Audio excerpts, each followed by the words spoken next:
From the opinion pages of the Wall Street Journal, this is Potomac Watch. Kamala Harris says she's open to ending the Senate's 60-vote threshold for legislation known as the filibuster. Will voters notice, and will Democrats come to regret unleashing the Senate to majority rule? Welcome to Potomac Watch. I'm Kate Batchelder-Odell, filling in as your host today, and I'll ponder these questions with two of my distinguished colleagues, Bill McGurn and Alicia Finley. Both are columnists and members of the Journal's editorial board. Before we dive in with Alicia and Bill, let's take a quick listen to Vice President Harris's remarks this week on Wisconsin Public Radio.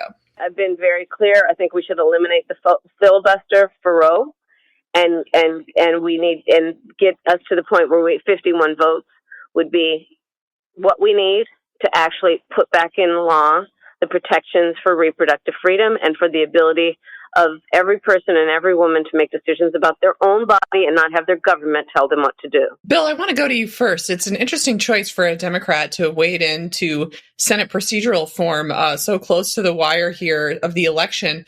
What's your reaction both on Kamala's decision here to endorse getting rid of the filibuster and how she tries to say it's only something she wants to do to codify Roe's protections? How do you read this? Yeah, there's so much here. First of all, for people that are allegedly concerned about Donald Trump's violation of norms, this has a long trail behind it. When the Electoral College goes against Democrats, they want to abolish the Electoral College. The filibuster, they want to change the rules. They want to change anything that gets in their way of a short-term goal. When they removed the filibuster for nominees, judicial nominees in the Senate, then that backfired them. As you kind of hinted in the opening, it allowed Republicans under Trump to get a lot of judges appointed who probably wouldn't be appointed. So it's a purely short-term calculation.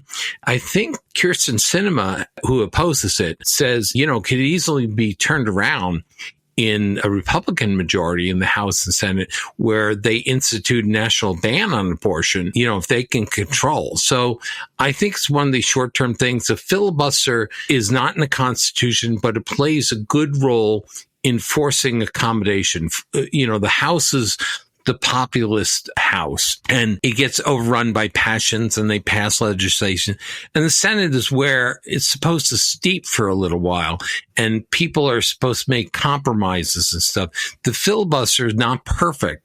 It's difficult to overcome a filibuster, as it should be, but it forces compromise. And this is just short-term partisan politics. Bill, I think you're right to point out some of the history here. I mean, the filibuster is not in the Constitution, which is what critics always really point out really quickly, but it is consistent with the Senate's character and has a long history and tradition that dates back to the 1800s of unlimited debate in the Senate. I'd also add, too, it's been a pretty good check on wild swings and changes in federal policy every 2 years. And also, now that we've changed the Constitution so that we elect senators directly, it's allowed the Senate to continue to be a body where states have more influence. And since we're a confederation of federalists here, that matters. So those are some reasons that I think don't get as much attention as we talk about whether this sort of arcane procedure should continue to exist. I want to listen next to what Senator Joe Manchin had to say. He's been a bulwark against abolishing the 60-vote threshold for legislation. He had some pretty strong words about Harris's decision to endorse blowing up the filibuster. So let's take a quick listen to that now. Shame on her. She knows that filibuster is the holy grail of democracy. You're not going to endorse it. I'm not endorsing it. No. I think that's basically something that can destroy our country, and my country is more important to me than any one person or any one person's ideology. Well, I think Manchin raises a good point now that if you think politics is scorched earth, now wait until you remove the filibuster. Alicia, I thought you might be able to give us a rundown of some of the things Democrats would do if they did manage to win control of the Senate and abolish the filibuster, and why maybe we shouldn't think it would be limited to codifying Roe. Right. So they say they want to make this one-off exception, but they've suggested other so-called one-off exceptions in the past, such as for their Voting Rights Act legislation. And I say that it's actually voting rights in quotation marks, because what it really intends to do is federalize elections and impose California's rules on mail-in ballots, ballot harvesting on the rest of the country. It would basically put the Justice Department in control of voting laws and being able to veto the laws that passed in other states, including voter ID bills, any kind of restrictions on where and when voters can deposit their ballots. It's really a sweeping legislation that's intended to entrench Democratic majorities, both in Washington and at the state level.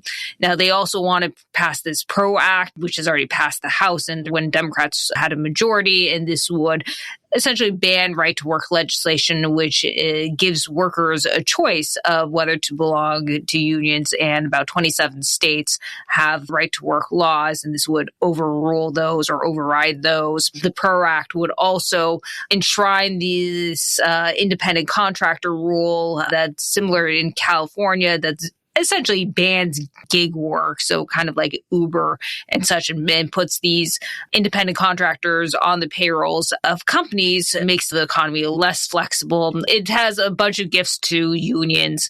They would also no doubt like to make Puerto Rico and Washington, D.C. states, and which would expand their majority in the Senate. They would get an extra, presumably 4 votes if they were to try to do that. And the list goes on and on. I think they might even make another go at cap and trade legislation, which recall that they tried that under Obama. It passed the House. It died in the Senate. If you get rid of the filibuster, they could try to impose that.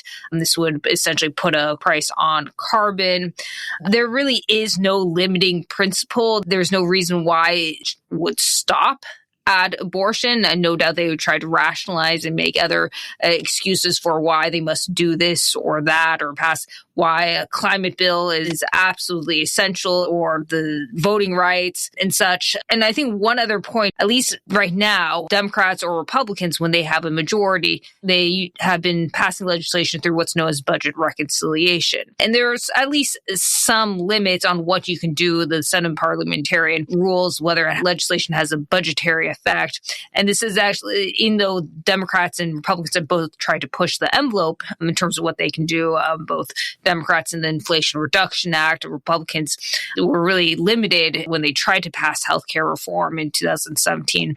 And then when they passed a tax bill in 2000, a little later, these rules actually limited how far you can go. And Kate's earlier point really limit these procedures in the filibuster, limit the swings in government. Right. You know, you laid out a pretty comprehensive progressive wish list there of federalizing all sorts of issues. And that shouldn't really surprise us because remember, Kamala also said in her past political life that she would blow up the filibuster to pass the Green New Deal. So we should expect that to be part of her portfolio. Hang tight. We're going to take a quick break and we'll be right back with more Potomac Watch.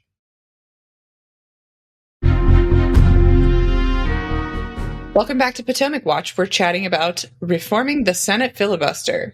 I want to ask Bill about something Alicia is alluding to, in the boomerang effect. We were talking about how when Harry Reid blew up the Senate filibuster for appellate judicial nominees to pack the D.C. Circuit, Mitch McConnell said, "You'll regret this, and you'll regret it sooner than you think." And I think he was vindicated in that prediction when Donald Trump won the presidency and Republicans finished the job of removing the filibuster for Supreme Court appointees and managed to put several nominees on the bench. So, Bill, are Democrats lacking in imagination here about what Republicans would do the next time that they take control of the Senate? I don't think so. I think it's really more just short-term thinking. They have this law on abortion. They think it's a winning issue politically, so they want to pass it. And they don't care about consequences later. I'm sure Kamala Harris only cares about getting to November and winning the election. Then they'll sort things out. But I think you're right. It absolutely backfired on them. We have the Supreme Court we do today, which the Democrats don't like, largely because of Harry Reid. And there's no reason this couldn't happen. I would just say Alicia laid out a real parade of progressive horrors that would befall us if it was removed, because as you noted, Kate, there's no limiting factor. I think that's still only the tip of the iceberg. I think you could get to packing the Supreme Court itself, because that's their favorite body, the Supreme Court. There, they only have to get 5 votes. That's why they're usually opposed to state initiatives. They get 5 votes, they get uniform law imposed on everyone. So I think it'd be even worse than we could predict now in what the effects would be. And probably in some areas, it would backfire on them, particularly if the Republicans take the Senate and Donald Trump wins. Right. I mean, I think you're right to point out that the outrage is selective. You can find plenty of clips of Chuck Schumer and others defending the filibuster when it suited them. Democrats used the filibuster several years ago to block a police reform bill Tim Scott wanted to bring to the floor. There's no shortage of examples of it being bipartisan when it's valuable to them. I'd also add, Alicia brought up the attempted repeal of the Affordable Care Act in 2017. And Republicans were very boxed in by procedural confines on what they could do with 51 votes to that law. And I think it contributed to the failure. So this idea that Democrats want to blow up the filibuster, I don't think they would have been in favor of that at the time, because it would have allowed Republicans to much more easily repeal the Affordable Care Act. I think Democrats gamble that it's a one-way street, that if they enshrine an entitlement, that Republicans won't be able to undo it because it'll gain popular support. But I don't think that's a good bet. Alicia, do you think that we'll go back to hearing about the value of the filibuster from Democrats if Trump were to win the presidency and control of the Senate? Well, of course, I think there'd be no movement to eliminate the filibuster then, obviously, or if Democrats were in control of the Senate. I think Republicans have more respect for procedural norms and institutions, so I don't think that there would be a push either, though I have no doubt there would be a tit for tat that if Democrats were to eliminate it and Republicans were to regain control of the Senate later, they would continue to use the filibuster to basically roll back whatever Democrats did and push what they plan to do. So going back to what we were discussing, there would be an enormous policy swings, and the sort of actually that you're seeing in terms of regulation in the administrative state. So one administration does something, and then the next administration comes and repeals or rolls back what it does, and then the next administration comes and redoes it. And we've seen this with auto emission standards. We've seen this, and I mentioned the independent contractor rule, also all kinds of labor rules. It creates enormous uncertainty for businesses who are trying to operate. Of course, I think businesses would prefer more relaxed regulation in general, but they don't know what they're going to get. You get a new administration. Right now, if Trump is elected, they expect easier regulations, but if Harris is elected, they expected her to probably ratchet it up what Biden has already done. And this really makes it difficult to invest for businesses when you don't know what's going to happen. If you invest with the presumption that this law or regulation is in place and then gets rolled back, then it's, well, is your investment kind of quote unquote stranded?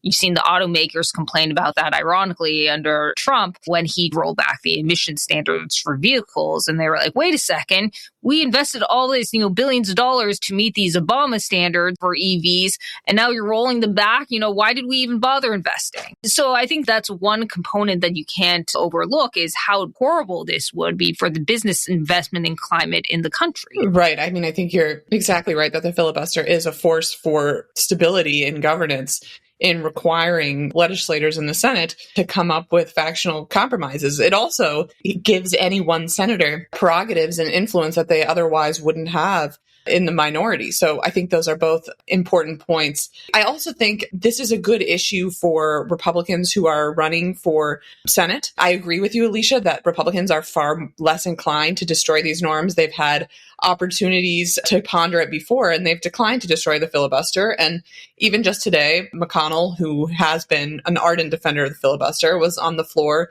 saying that the reasons to keep the filibuster are larger than my own policy preferences, and that Kamala has come up with a fill-in-the-blank reason to change them. But Bill, it's sort of a procedural argument to say, elect me, I'm, a check on Harris. But how would you advise Republicans to talk about this issue or raise its profile of the stakes on the trail with voters who are maybe weary of all of the political messaging they're getting? Yeah, I think it's just a general part of the Democratic willingness to throw norms overboard at the time when they're accusing Donald Trump of doing this. Anything that gets in their way, they just want to do with that. They don't ask, why is that regulation or why is that practice there? What does it accomplish? And really consider it's just in the way, their short-term political goal, so they want to achieve it. What Alicia mentioned is very important for stability. Unlike other countries, we don't have the dramatic shifts when a party takes over, especially now when the majorities are so slight in the House and Senate. We're almost evenly divided. So do we want one half to come in and radically change everything with no input from the other half? I don't think so. And the Senate, you mentioned procedure. I think the Republicans should point out procedure is a big part of respect for the government, for democracy.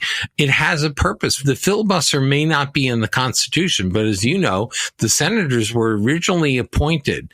It was designed deliberately to be different from the House, to have more deliberation, more serious deliberation. And if you take away the filibuster, you don't have that. And I think what the Republicans should say, if Kamala Harris wins, you really want to give her a blank check to appoint judges, to pass legislation that otherwise would have difficulty? I don't think so.